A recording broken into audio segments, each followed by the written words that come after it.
আলহামদুলিল্লাহি রাব্বিল আলামিন ওয়াসসালাতু ওয়াসসালামু আলা সাইয়্যিদিল মুরসালিন আম্মা বা'দ ফাউযু বিল্লাহি মিনাশ শাইতানির রাজিম বিসমিল্লাহির রহমানির রহিম আসসালাতু ওয়াসসালামু আলাইকা ইয়া রাসূলুল্লাহ ওয়া আলা আলিকা ওয়া আসহাবিকা ইয়া হাবিবাল্লাহ আসসালাতু ওয়াসসালামু আলাইকা ইয়া নবিয়াল্লাহ ওয়া আলা আলিকা ওয়া আসহাবিকা ইয়া নূরাল্লাহ। প্রিয় ইসলামী ভাইরা এবং মাদানী চ্যানেলের দর্শক শ্রোতা, নদীমাতৃক এই দেশে যোগাযোগের একটি অনন্য মাধ্যম হচ্ছে নৌকা। এই নৌকার মাধ্যমে অনেক বুজুর্গানে কিরাম আমাদের দেশে এসেছেন ইসলাম প্রচার করার জন্য, দিন প্রচার করার জন্য। যেমন হযরত সাদ বিন আবি ওয়াক্কাস রাদিয়াল্লাহু তাআলা আনহু, তিনি একজন সাহাবী ছিলেন। তো তিনি জাহাজে করে এই বাংলাদেশের শহর চট্টগ্রামে এসেছেন।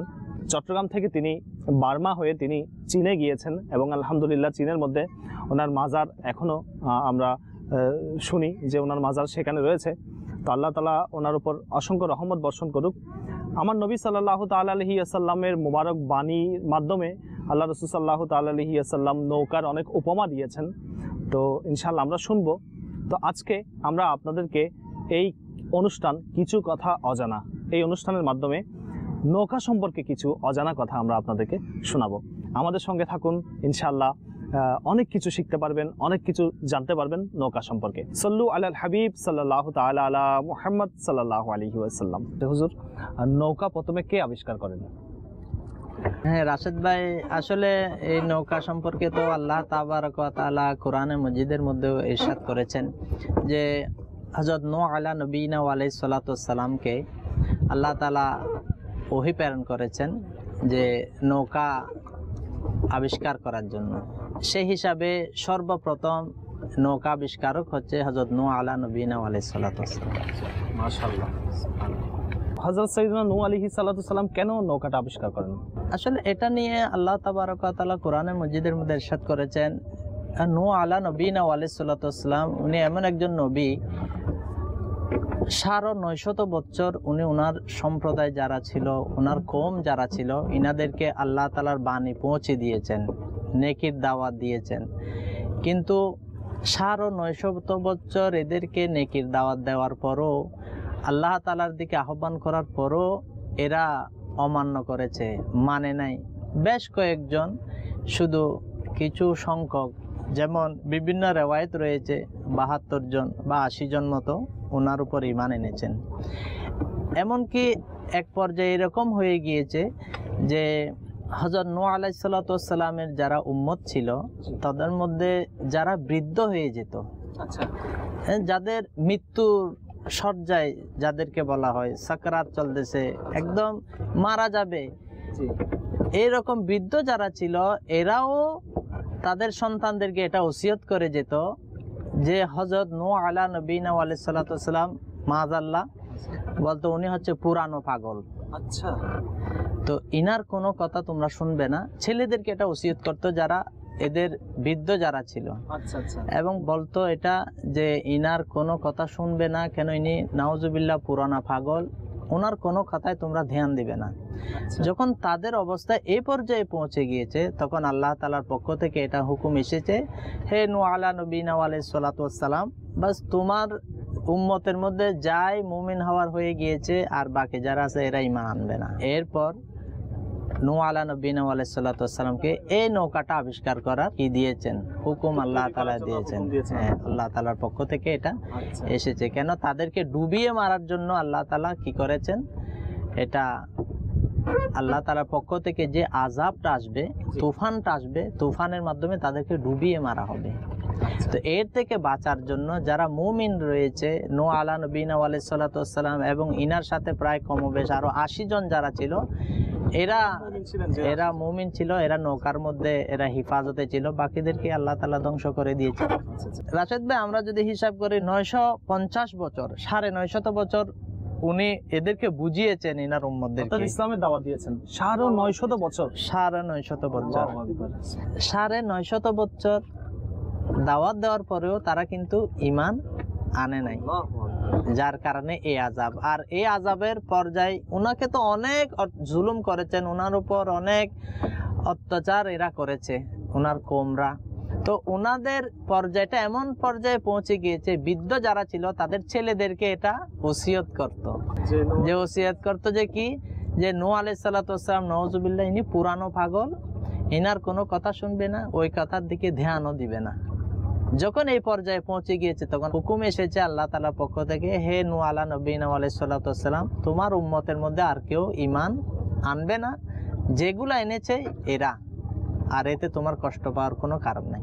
এর আগে যত মুসিবত কষ্ট দেওয়ার পরও ইনি হিদায়েতের দোয়া চাইতো আল্লাহ তাআলার কাছে, আল্লাহ ইনাদেরকে হিদায়েত দান করেন, ইনাদেরকে হেফাজত করেন, ইনারা বুঝতেছে না। তারপর আল্লাহ তাআলা বলে যে ইনাদেরকে বদদোয়া দিয়ে দেন, এরা আর হবে না। আচ্ছা গোলাম হোসেন ভাই, যে হযরত সাইয়েদনা নূহ আলাইহিস সালাতু ওয়াস সালামের নৌকার কথা বলছেন, তো সেই নৌকাটা কত বড় ছিল? রাশেদ ভাই, আসলে এটা সম্পর্কে তাফসীর কারকগণ বিভিন্ন অভিমত ব্যক্ত করেছেন। যেমন আমরা তাফসীরের মধ্যে যদি দেখি তাহলে দেখা যায় যে নৌকাটা হযরত নূহ আলা নবীনা আলাইহিস সালাতু ওয়াস সালাম তৈরি করেছেন, ওটার দৈর্ঘ্য ছিল এক অভিমত অনুসারে প্রায় 300 গজ লম্বাতে, প্রস্থর মধ্যে ছিল 50 গজ, আর উচ্চতা ছিল 30 গজ। এটা হচ্ছে এক অভিমত অনুসারে। অন্য এক অভিমত হচ্ছে যে দৈর্ঘ্য ছিল প্রায় 1200 গজ, 1200 গজ লম্বা ছিল, দৈর্ঘ্য ছিল, প্রস্থ প্রায় 600 গজ, আর উচ্চতা ছিল 300 গজ। এত বিশাল পরিমাণ নৌকা, আর এটা ছিল আপনার সেগুন কাঠের তৈরি। আচ্ছা আচ্ছা, সাধারণত এখন যেরকম আমরা জাহাজ দেখি যেগুলো লোহা দিয়ে তৈরি করা হয়, তো ওই নৌকা জাহাজটি কিস্তিটি লোহা দিয়ে তৈরি করা হয়নি? না না, লোহা না, এটা ছিল যে গাছটা দিয়ে তৈরি করেছেন আল্লাহ তাআলার পক্ষ থেকে, এটা নূহ আলা নবীনা আলাইহিস সালাতু ওয়াস সালামকে বলা হয়েছে ওই গাছটা রোপণ করার জন্য, সেগুন গাছ। তো ওটা প্রায় 100 বছর ছিল ওই গাছটা, ওই গাছের কাঠ দিয়ে নৌকাটা তৈরি করা হয়েছে। এরপর শুধু এটা তো উচ্চতা আমরা শুনলাম 1200 গজ, প্রস্থ দৈর্ঘ্য ছিল 1200 গজ, প্রস্থ ছিল 600 গজ, উচ্চতা ছিল 300 গজ, এটা রেওয়ায়েত শুনলাম। কিন্তু এর মধ্যে ঠিক 3টা তলা ছিল, হ্যাঁ 3 স্তরে বিভক্ত। আচ্ছা, তো আর যেমন নিচের স্থলে ছিল কি, নিচের স্থলে ছিল আপনার বন্য পশু, হিংস্র জন্তু এবং কীট পতঙ্গ, যারা বিষাক্ত কীট পতঙ্গ, এরা ছিল নিচের স্তরে বা নিচ তলায়। এরপর মধ্যম তলায় ছিল আপনার গৃহপালিত চতুষ্পদ প্রাণী, এগুলা, এবং উঁচু যেটা তলা, প্রথম তলা বা উঁচু স্তর যেটা ছিল, সেখানে খুদ হযরত নূহ আলা নবীনা আলাইহিস সালাতু ওয়াস সালাম ছিলেন, তার সঙ্গীগণ ছিলেন, এবং ওখানে খাদ্য সামগ্রী যেগুলো ছিল এগুলা ছিলেন। শুধু এটা নয় রাশেদ ভাই, যে এই নৌকাটা তৈরি করতে সময় লেগেছে, এটারও বিভিন্ন তাফসীর কারকগণ বিভিন্ন অভিমত ব্যক্ত করেছেন। তোর মধ্যে আমি একটা বলতেছি যে কেউ বলতেছেন 100 বছর সময় লেগেছে ওই নৌকাটা তৈরি করতে, আর অন্য এক অভিমতে এটা বলা হচ্ছে প্রায় 400 বছর সময় লেগেছে এই নৌকাটা তৈরি করতে। আপনি যেটা বলতেছেন পরিকল্পনা, তো 400 বছর কেমন দীর্ঘ সময়? হ্যাঁ, এটা বলছি গোলাম হোসেন। আসলে দেখেন, গাছটা রোপণ করা হয়েছে 100 বছর, এরপরে 400 বছর মনে করুন নৌকাটা কিস্তিটা বানানোর ক্ষেত্রে সময় লেগেছে। এটাই তো প্রথম নৌকা ছিল, তাই না? তো এই জন্য হয়তো নূহ আলাইহিস সালাতু ওয়াস সালামকে লোকেরা হয়তো একটু মানে মাজাল্লাহ পাগল বলতো, যে উনি অদ্ভুত জাতীয় কোনো কিছু বানাচ্ছেন। এটার আরেকটাও কারণ ছিল, হযরত নূহ আলাইহিস সালাতু ওয়াস সালামকে আল্লাহ তাআলা 200 বছর আগে ওহির মাধ্যমে এটা জানিয়ে দিয়েছেন যে হে নূহ আলা নবীনা আলাইহিস সালাতু ওয়াস সালাম, আপনার সম্প্রদায়কে তুফানের মাধ্যমে ডুবিয়ে দেওয়া হবে। ওনাকে এটা ওহির মাধ্যমে জানিয়ে দিয়েছিলেন যে ওনাকে কি করতে হবে, নৌকা বানাতে হবে, এনার কওমকে ধ্বংস করে দিবে। এটা অনেক আগেই আল্লাহ তাআলার পক্ষ থেকে এসেছিল। তো উনি আসলে যেটা বলা হয় যে এটা আল্লাহ তাআলা কিভাবে এই নৌকাটা বানাবেন, এটারও কিছু ওনাকে ইলহাম দিয়ে দিয়েছেন। যেমন এটা পাখির বুক, যেরকম পাখির বুক এবং বগলের মতো তৈরি করতে বলা হয়েছে, পাখির স্টাইলে এইভাবে তৈরি করার জন্য বলা হয়েছে। আর এটা নিয়ে আরো বলা হচ্ছে যে যে হযরত নূহ আলা নবীনা আলাইহিস সালাতু ওয়াস সালামকে এরা বিভিন্ন ভাষায় কথা বলতো, যেহেতু উনি নৌকাটা বানাচ্ছিলেন একদম জঙ্গলের মধ্যে। আচ্ছা, তো এটার কারণ কি জঙ্গলে বানানোর কারণ? আসলে জঙ্গলে ইনি এটা যেহেতু গাছ ওখানে কেটেছে, আচ্ছা, জঙ্গলে হয়তো ওনার জন্য নিরাপদ ছিল, এই জন্য জঙ্গলের মধ্যে জঙ্গলের মধ্যে উনি ওই নৌকাটা বানানোর জন্য, তৈরি করার জন্য ওখানে তৈরি করেছেন জঙ্গলের মধ্যে। যখন জঙ্গলের মধ্যে ওই নৌকাটা তৈরি করতেছেন, তখন ওনার সম্প্রদায় যারা, এরা জিজ্ঞেস করতো আপনি এটা কি বানাচ্ছেন? বলছে আমি এটা একটা বাসস্থান তৈরি করতেছি, যেটা পানির উপর দিয়ে চলবে। বুঝছে, এখানে পানির তো কোনো নাম নিশানা নেই, যেহেতু জঙ্গলের মধ্যে তৈরি করতেছে। আচ্ছা, তো পানির এখানে একদম অনেক দূরে পানির কোনো নাম নিশানা নাই বলতে চলে। তো উনি বলতেছে আমি একটা পানির উপর বাসবে, এটা এমন একটা আমি বাসস্থান তৈরি করতেছি। তো এই জন্য অনেকেই এটা নিয়ে উপহাস করত, বলতেছে আপনি প্রথমে নবী, নিজেকে নবী দাবি করেছেন, এখন তো মিস্ত্রি হয়ে গিয়েছেন, নাউজুবিল্লাহ। এইভাবেও কি করত, উপহাস করত। তো এটা জঙ্গলের মধ্যে ইনি তৈরি করেছেন। ওনার সাথে আরো যারা মুমিন যারা ছিলেন, ইনারাও ওনাকে সঙ্গ দিয়েছেন, যার কারণে প্রায় 100 বছর বা 400 বছর সময়ে এই নৌকাটা তৈরি হয়। আচ্ছা, সুবহানাল্লাহ, মাশাআল্লাহ। মাদানী চ্যানেলের দর্শক শ্রোতা, আমরা খুব সুন্দর কিছু তথ্য জানতে পারছি। ইনশাআল্লাহ আমাদের সঙ্গে থাকুন, ইনশাআল্লাহ আরও কিছু মাদানী ফুল হযরত সাইয়েদনা নূহ আলাইহিস সালাতু সালামের কৃষ্টি সম্পর্কে আমরা জানতে পারবো। আচ্ছা গোলাম হোসেন ভাই, এই যে আপনি কিছুক্ষণ আগে বলেছিলেন আমাদেরকে যে সেখানে হিংস্র প্রাণী উঠেছে, চতুষ্পদ জন্তু উঠেছে, পাখি উঠেছে, মানুষ উঠেছে। তো হিংস্র প্রাণী যেগুলো আছে সেগুলো তো সাধারণত মানুষকে হয়ে থাকে বা প্রাণীদের উপরে আক্রমণ করে। তো সেখানে কি এরকম কিছু ঘটনা ঘটেনি?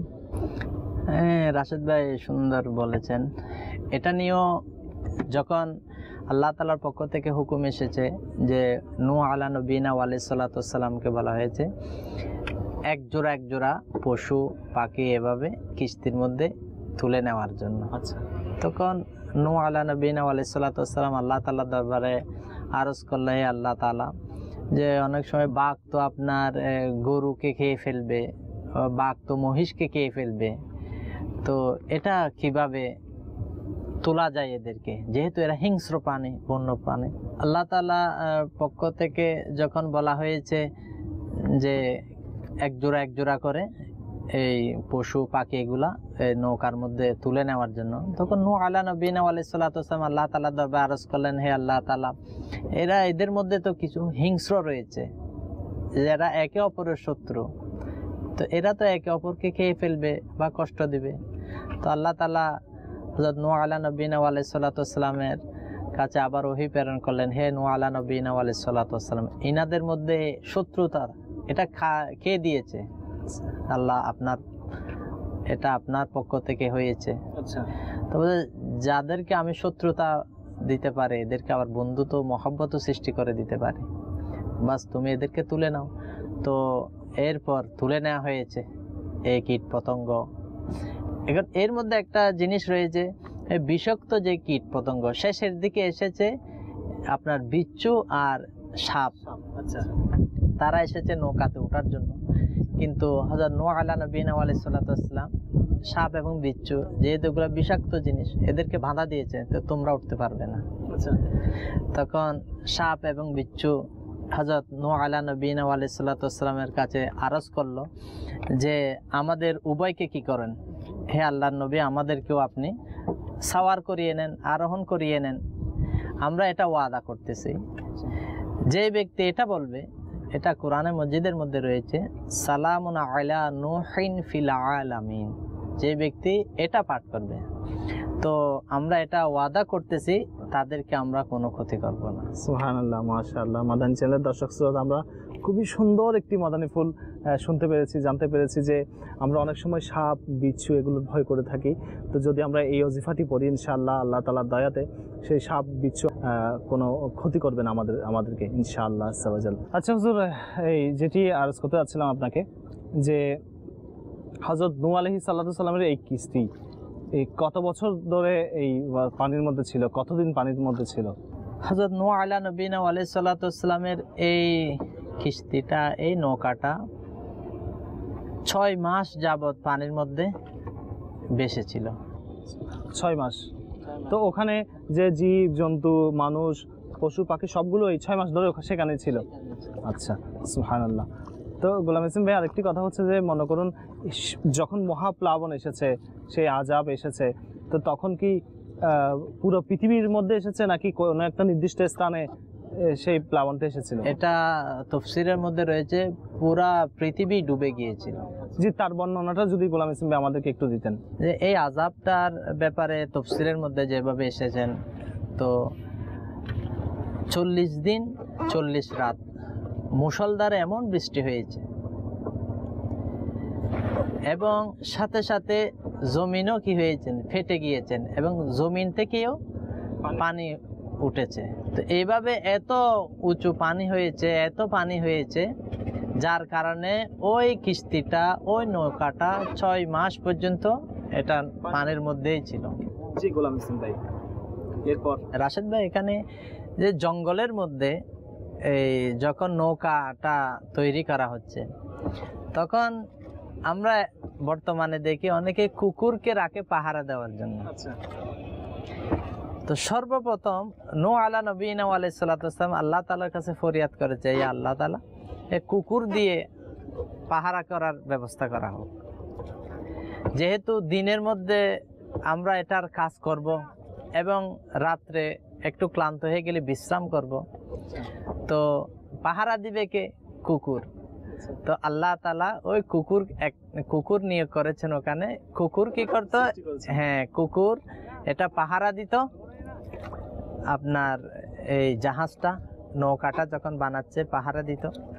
কেননা তখনও যে নূহ আলা নবীনা আলাইহিস সালাতু ওয়াস সালামের যারা উম্মত ছিল, এরা তো এটা পছন্দ করে নাই। তো এরা আসতো এগুলো কাঠ এগুলা নিয়ে যাওয়ার জন্য। তখন কুকুর কি করত? চিৎকার করত, আওয়াজ করত, যার কারণে নূহ আলাইহিস সালাতু ওয়াস সালাম জেগে উঠতেন আর ওরা দুশমনেরা পালিয়ে যেত। জি গোলাম হোসেন ভাই, এরপর কি হলো? এরপর আসলে রাশেদ ভাই, এগুলা যদি ঘটনা বলতে চাই তো অনেক লম্বা ঘটনা হবে। এখানে আবার ইবলিস শয়তানেরও ও প্রবেশ করে। ওখানে দেখতেছে হযরত নূহ আলা নবীনা আলাইহিস সালাতু ওয়াস সালাম, এখানে একজন সুন্দর মানুষকে দেখা যাচ্ছে। আচ্ছা, কিন্তু অপরিচিত। নূহ আলাইহিস সালাতু ওয়াস সালাম জিজ্ঞেস করলো, তুমি কে? তখন সে বলল, আমি এখানে যারা আপনার অনুসারী রয়েছে, আমি এদেরকে কি করব? আপনার থেকে বিভ্রান্ত করব। শরীর থাকবে আপনার সাথে, মন কিন্তু আপনার সাথে থাকবে না। তখন হযরত নূহ আলা নবীনা আলাইহিস সালাতু ওয়াস সালাম বুঝে গিয়েছে ইনি ইবলিস শয়তান। তো বলছে, তুমি এখান থেকে বের হও। তাকে লানত দেওয়া হয়েছে, বদদুয়া দেওয়া হয়েছে। তখন ইবলিস শয়তান বলতেছে, না, আমি বের হব না। আমি আপনাকে এমন কিছু জিনিস বলবো, 5টি জিনিস জানি, আমি বলবো, তারপরে আমাকে এখান থেকে আপনি কি করিয়েন না, নামিয়ে দিয়েন না। তো 5টি জিনিস থেকে আমি 3টা বলবো আর 2টা বলবো না। তখন আল্লাহ তাআলার পক্ষ থেকে ওহী এসেছে যে 3টা বলার দরকার নাই, 2টা বলতে বলো। তো তখন বলতেছে, তুমি 2টা বলো, যে 2টা জিনিস বলবে না এই 2টা বলো। তো এ বলতেছে, একটা হলো হিংসা, যেটার কারণে আমি অভিশপ্ত হয়েছি। হিংসার কারণে আজকে শয়তান লানতপ্রাপ্ত, অভিশপ্ত। আরেকটা হচ্ছে লোভ, যে আমি, শয়তান বলতেছে যে আমি হযরত আদম আলাইহিস সালাতু ওয়াস সালাম, ইনি যখন জান্নাতের মধ্যে ছিল, জান্নাতের নিয়ামত যখন উনি গ্রহণ করতেছে, তখন আমি এর লোভে পড়ে গিয়েছিলাম। আর এই লোভের কারণে আমি আজকে কি, আমার এই অবস্থা, আমি বরবাদ হয়ে গিয়েছি। তো আমাদের উচিত হবে রাশেদ ভাই, আপনিও মাদানী চ্যানেলের দর্শকদেরকে আপনি মেসেজটা দিতে পারেন যে আমাদের উচিত সদা সর্বদা সব সময় হিংসা এবং লোভ থেকে বেঁচে থাকা উচিত। কেন? এটা এমন একটা হাতিয়ার, এটা এমন একটা মারাত্মক ব্যাধি, যার কারণে আল্লাহ তাআলার দরবার থেকে কি হয়ে যায়, বান্দা মেহরুম হয়ে যায়, যেমন ইবলিস শয়তান বলেছেন। জি গোলাম হোসেন ভাই, এরপর আসলে ইবলিস শয়তান কিভাবে উঠেছে? তো বলা হচ্ছে গাধার লেছের মধ্যে দিয়ে ইবলিস শয়তান কোথায় উঠে গিয়েছে? জাহাজে। নৌকার মধ্যে উঠে গিয়েছে। তো এই জন্য যখন গাধা আওয়াজ করে, তো এই জন্য বলা হয়েছে গাধা আওয়াজ করলে আউযু বিল্লাহি মিনাশ শাইতানির রাজিম পাঠ করার জন্য। কেন? গাধা ইবলিস শয়তানকে দেখে আওয়াজ করে। আচ্ছা আচ্ছা আর আল্লাহ তাআলার প্রত্যেক প্রাণী, এই তাফসীরের মধ্যে রয়েছে আল্লাহ তাআলার প্রত্যেক প্রাণী আল্লাহ তাআলার তাসবিহ পাঠ করে, শুধু গাধা ছাড়া। আচ্ছা। তো গাধা কখন? ইবলিস শয়তানকে দেখে গাধা আওয়াজ করতে থাকে। আর মুরগ ফিরিস্তাদেরকে দেখে আওয়াজ করে। যে মুরগের তো বলা হচ্ছে যে মুরগের আওয়াজের সাথে যদি আওয়াজের সময় যদি কেউ দোয়া করে, তার দোয়া কবুল হওয়ার সম্ভাবনা রয়েছে। তার দোয়ার মধ্যে ফেরেশতারা আমিনও বলে থাকে। তো এই জন্য কেন? আরশের নিচে একটা মোরগ রয়েছে, মোরগ জাতে এরকম একজন ফেরেশতা রয়েছে। উনি যখন আওয়াজ করে তখন সাথে সাথে দুনিয়ার যত মোরগ রয়েছে সবাই আওয়াজ করতে থাকে। এবং এইভাবে মানুষদেরকে নামাজের জন্য জাগিয়ে দেয়, ফজরের নামাজের জন্য, তাহাজ্জুদের সময়ে কিন্তু এরা মোরগরা আওয়াজ করে থাকে। তো এটা হচ্ছে আরশের নিচে যে মোরগ রয়েছে, ওটার আওয়াজের সাথে সাথে এরাই কি করে থাকে, আওয়াজ দিয়ে আমাদেরকে জাগিয়ে তুলে। তো আমাদের উচিত যখন মোরগ আওয়াজ দেয় তখন সাথে সাথে দোয়া করা। এই দোয়াটা কবুল হওয়ার সম্ভাবনা খুবই বেশি। রাশেদ ভাই, আমি এখানে একটা রেওয়ায়ত এটাও রয়েছে, আপনি যেটা সাদা মুরগের কথা বলেছেন, যে রেওয়ায়তের মধ্যে এটাও রয়েছে যে সাদা মুরগকে দোস্ত বলেছেন আমার সরকার সাল্লাল্লাহু তাআলা আলাইহি সাল্লাম, মানে মহব্বত করে তাকে সাদা মুরগকে। আর সাদা মুরগের ব্যাপারে এসেছে সাদা মুরগের আওয়াজ যতটুকু দূরে যাবে ততটুকু দূরে পর্যন্ত শয়তানি জাদুকরের জাদু এটা কাজ করবে না। আমাদেরও উচিত একটা সাদা মোরগ ঘরে রাখা। হ্যাঁ, সাদা মোরগ আমার সরকার সাল্লাল্লাহু তাআলা ইসলাম মহব্বত করে বন্ধু বলেছেন, তো আমাদেরও মহব্বত করা উচিত। মাশাআল্লাহ, সুবহানাল্লাহ। আচ্ছা গোলাম হোসেন ভাই, যে আমরা আমাদের অনুষ্ঠানের শেষ পর্যায়ে প্রায়, নূহ আলাইহিস সালামের যে কিস্তি সেটি জুদি পাহাড়ের মধ্যে ঠেকেছিল গিয়ে। তো পৃথিবীর মধ্যে তো অনেক পাহাড় আছে, এই জুদি পাহাড়ের মধ্যে কেন ঠেকেছে? হ্যাঁ, এটা রাশেদ আপনি সুন্দর একটা কথা বলেছেন। আমি এখানে মাদানী চ্যানেলের দর্শক যারা রয়েছেন এদের কাছেও এই তথ্যটা আমি জানাতে চাই। তাফসীরে নঈমের মধ্যে রয়েছে যে পৃথিবীর মধ্যে কমবেশ বড় বড় পাহাড়ের মধ্যে ৬৬৭৩ কিংবা ৭৬টি পাহাড় রয়েছে। পৃথিবীর মধ্যে ৬৬৭৩টি পাহাড় রয়েছে। তার মধ্যে জুদি পাহাড়ে গিয়ে কেন ওই কিস্তিটা অবতরণ করলো? তো এটা হচ্ছে জুদি পাহাড়ের সৌভাগ্য। যখন এটা আল্লাহ তাআলা বলেছেন যে কি কিস্তি, নূহ আলাইহিস সালামের কিস্তি পাহাড়ের মধ্যে অবতরণ করবে। যখন ওই কথাটা পাহাড় শুনলো তখন প্রত্যেক পাহাড় একটু অহংকার করেছে। আচ্ছা, জুদি পাহাড় কিন্তু তিনি বিনয়ী ভাব দেখিয়েছেন, যার কারণে আল্লাহ তাআলা অন্যান্য পাহাড়কে সেই সৌভাগ্যটা দেন নাই, শুধু জুদি পাহাড়কে দিয়েছেন। জি গোলাম হোসেন ভাই, শেষ পর্যায়ে আপনি আমাদেরকে কি বলবেন, কি জিনিসটি শুনবেন? তারা যখন জুদি পাহাড়ে হযরত নূহ আলাইহিস সালামের কিস্তিতে থামলো, তারপর সেখানে হয়তো ওনারা নেমেছেন, ওই শেষের অবস্থাটা যেটা আমাদের বলবেন, এবং সেটি কোন তারিখ ছিল? ওখানে যেটা ছিল, যখন ওখানে থামলো তখন সেদিন 10ই মুহররম ছিল। আচ্ছা, সবাই ওখানে যারা জাহাজের মধ্যে ছিল, নৌকার মধ্যে যারা ছিল, সবাইকে হযরত নূহ আলাইহিস সালাম নির্দেশ দিয়েছেন, নিজেও রোজা রেখেছেন, শুকরিয়ার রোজা। হ্যাঁ, এবং সবাই ওই দিন 10ই মুহররম রোজা রেখেছেন সবাই। তো এটা থেকে আমাদের শিক্ষণীয় হচ্ছে যে আল্লাহ তাআলার প্রত্যেক কাজের মধ্যে আল্লাহ তাআলার শুকরিয়া জ্ঞাপন করা, এবং এটা আমরা জানি শুকরিয়ার সিজদাও রয়েছে। শুকরিয়া স্বরূপ আল্লাহ তাআলার কৃতজ্ঞতা জ্ঞাপন করা, আলহামদুলিল্লাহ বলা। তো এটা যখন আল্লাহ তাআলা এত একটা নিয়ামত দিয়েছেন আর এই মুসিবত চলে গিয়েছেন, ইনাদেরকে হিফাজত করেছেন, তো আল্লাহ তাআলার সাথে সাথে নিয়ামত হিসাবে, শুকরিয়া হিসাবে রোজা রেখেছেন। তো আমাদেরও উচিত যখন আমাদের কোনো নিয়ামত আমরা পাই, শুকরিয়া করা আল্লাহ তাআলার। এরা সবাই আল্লাহ তাআলার কাছে রোজা রেখে শুকরিয়া জ্ঞাপন করেছে। তো আমাদেরও উচিত কোনো নিয়ামত পাওয়ার পর বা মুসিবত চলে যাওয়ার পর আমরা যাতে আল্লাহ তাআলার শুকরিয়া জ্ঞাপন করি। অনেক সময় দেখা যায় আমরা আনন্দ ফুর্তি করি, মুসিবত চলে যাওয়ার পর আনন্দ ফুর্তি করি, নিয়ামত পাওয়ার পর আমরা আনন্দ ফুর্তি করি। তো এটা করা উচিত নয়।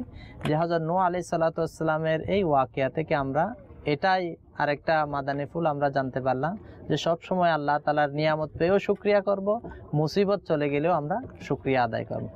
এটা রোজা রেখে হোক, আপনি নামাজ আদায় করে হোক, কোরআন তেলাওয়াত করে হোক, দান সদকা করে হোক, যে কোনো ধর্মীয় কাজ করে হোক, শুকরিয়া জ্ঞাপন করা আমাদের উচিত। আচ্ছা হুজুর, যে নূহ আলাইহিস সালামের যে নৌকার কথা আমরা বলছি, কিস্তির কথা বলছি, সেটি কোন কালারের ছিল, কোন রঙের ছিল? যেরকম আমরা সাধারণত আমরা যে নৌকাতে বসেছি কালো নৌকা, এটার মধ্যে কালো আলকাতরা লাগিয়েছে, বা আমরা বড় বড় শিপ যদি দেখি, জাহাজ দেখি, সেখানে বিভিন্ন রকম রং তারা লাগায়। তো এটার কি কোনো রং ছিল?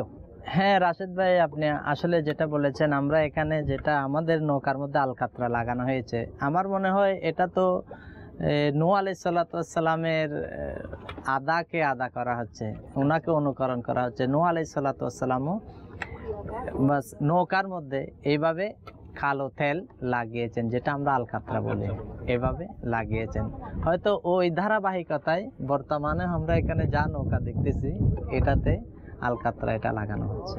আচ্ছা হুজুর, আমরা যেহেতু নৌকাতে উঠেছি, তো যেরকম আমরা গাড়িতে উঠে একটি দোয়া পড়ে থাকি, তো নৌকাতে চড়ার কি কোনো দোয়া আছে?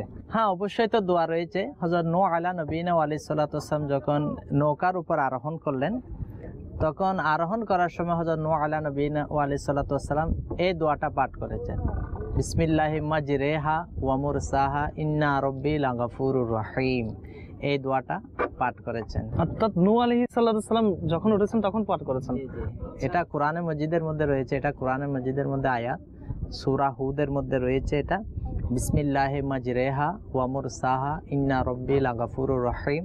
হাদিসে মুবারাকার মধ্যে রয়েছে, যারা নৌকার মধ্যে উঠে এই দোয়াটা পাঠ করে নিবে, ইনশাআল্লাহ আজ্জা ওয়া জাল্লা তাদের ওই নৌকা বিভিন্ন বিপদ আপদ, ডুবে যাওয়া থেকে, তুফান থেকে ইনশাআল্লাহ তাআলা হিফাজতে থাকবে, নিরাপদে থাকবে। এর পাশাপাশি তাফসীরের মধ্যে আরো একটি অ্যাড করা হয়েছে, যে হযরত নূহ আলা নবীনা আলাইহিস সালাতু ওয়াস সালাম যখন বিসমিল্লাহ পাঠ করতেন, তখন ওই নৌকাটা চলতে থাকতো, আবার যখন বিসমিল্লাহ পাঠ করতেন নৌকাটা থেমে যেত। তো আমাদেরকেও বলা হয়েছে যে প্রত্যেক কাজ করার আগে বিসমিল্লাহির রহমানির রহিম পাঠ করার জন্য, তাহলে কি হবে, এটার বরকত পাওয়া যাবে আর ওই কাজ এর মধ্যে সফলতা লাভ করা যাবে। মাদানী চ্যানেলের দর্শক শ্রোতা, আমরা খুবই সুন্দর একটি কথা শুনলাম, মাদানী ফুল শুনলাম, যে যখন হযরত নূহ আলাইহিস সালাম বিসমিল্লাহ বলতেন, তখন ওনার নৌকা, ওনার কিস্তি সামনের দিকে যেত, আর যখন তিনি বিসমিল্লাহ বলতেন তখন এই নৌকা থেমে যেত। সাল্লু আলাল হাবিব সাল্লাল্লাহু তাআলা আলা মুহাম্মদ সাল্লাল্লাহু আলাইহি ওয়া আলিহি ওয়াসাল্লাম। প্রিয় ইসলামী ভাইয়েরা এবং মাদানী চ্যানেলের দর্শক শ্রোতা, আমরা আপনাদেরকে চেষ্টা করেছি যে নতুন কিছু অজানা কথা জানানোর জন্য, কিছু কথা অজানা এই অনুষ্ঠানের মাধ্যমে। আমরা আবারও অন্য একটি অনুষ্ঠানে, অন্য একটি পর্বে আপনাদেরকে চেষ্টা করব কিছু নতুন কথা জানানোর জন্য। তো ততদিন পর্যন্ত আপনারা ভালো থাকুন, সুস্থ থাকুন। সাল্লু আলাল হাবিব সাল্লাল্লাহু তাআলা আলা মুহাম্মদ সাল্লাল্লাহু আলাইহি ওয়া আলিহি ওয়াসাল্লাম।